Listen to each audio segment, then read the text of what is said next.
हाम्रो सोरेङ डाँडाको सोरेङ डाँडाको भनेछ सोरेङ फाटकको दोकानहरू। यो कुखुराको मासु गोरुको मासु पाइहाल्छ।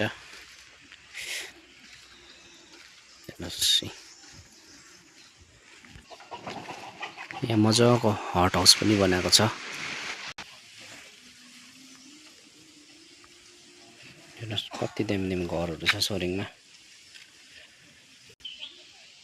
हेर्नुहोस् यो चाहिँ हाम्रो सोरेङमा भएको घरहरू कति दामी दामी घरहरू छ।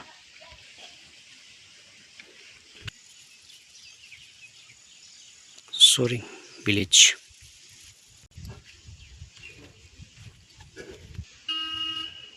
यो चाहिँ होमस्टेको गेट हो, वेलकम गेट।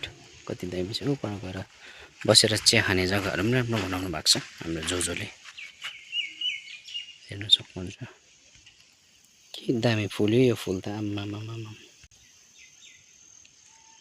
दामी देख्छ घर चाहिँ। जोस यो टिस्टा रङ्गीत होमस्टे जानेको बाटोको एरो हो। एरो देखाइरहेको छ।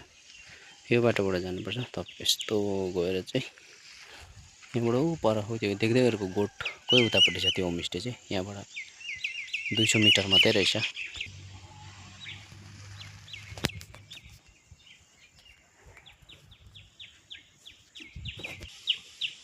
बस्तीमा चाहिँ यसरी वरिपरि बारेर राखेको बारीलाई चाहिँ कोठेबारी भन्छ नि त।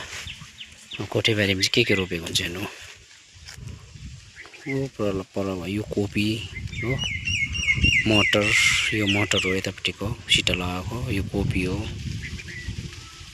अनि यो प्याज कल्ली हेर्नु, प्याज पनि रोपेको छ, कल्ली पनि खानेवाला भएको छ। यो पनि मटर हो हैन। हेर्नु है सानो सानो बन्दाकोपी।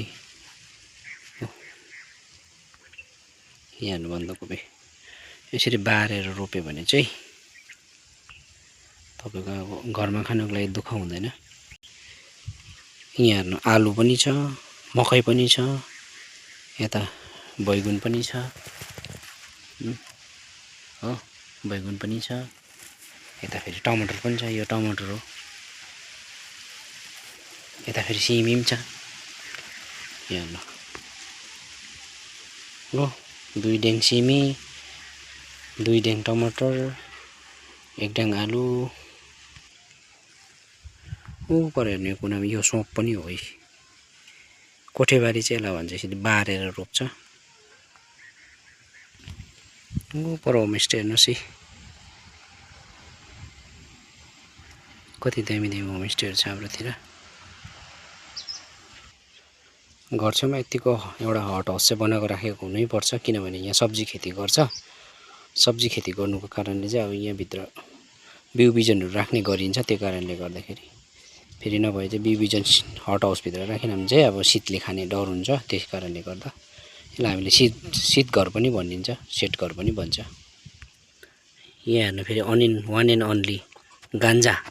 यसलाई खाने हुन्छ म रान्जा। नखाउँ मलाई, राजा पनि नहुने नखाने पनि। आजकल बारी खेती चाहिँ यसरी एग्रिनेटले बारेर गर्नुपर्छ। किनभने मृगले मजुरले केले खाएर वाकै पार्छ। यहाँ चाहिँ बिन्स रोपेको छ हेर्नुहोस् है। सोरेङमा चाहिँ खेतीबाडी चाहिँ राम्रै हुन्छ। यहाँ बिन्स रोपेको छ मजाले। हेर्नु गाउँमा सानो सानो घरहरू कति राम्रो राम्रो घरहरू हुन्छ। यो चाहिँ चर्च हो। यसरी बार्नुपर्छ आजकल साडीले एग्रिनेटले। यो बार्नुको कारण चाहिँ के भने कुखुराले ठुङ्गेर टुट्टो पारेर खोर्सानी रोपेको छ। यहाँ खोर्सानी बारी हो यो। हेर्नु त उहिलेको पुरानो घरहरू, यस्तो घरहरू मलाई साह्रो मनपर्छ। म पनि घर बनायो भने चाहिँ माटोकै बनाऊँ भनेको। यस्तै घर मजाको घरभन्दा ठुलो ट्याङ्की बनाएको छ। घर जलको हो। पानी भने चाहिँ ट्याक्कै। ओ हाम्रो बोजूले के गर्नु हुँदो रहेछ हेरिहाल्नु। यस बोजू, यस के गर्नुभएको? जिन्दगानी दर्पण छ यहाँ। त्यही कारण त राम्ररी देख्दो रहेछ दाजु। त्यही कारण आज साह्रो राम्ररी देखेको रहेछ। ए के खानुभयो बिहान उठेर?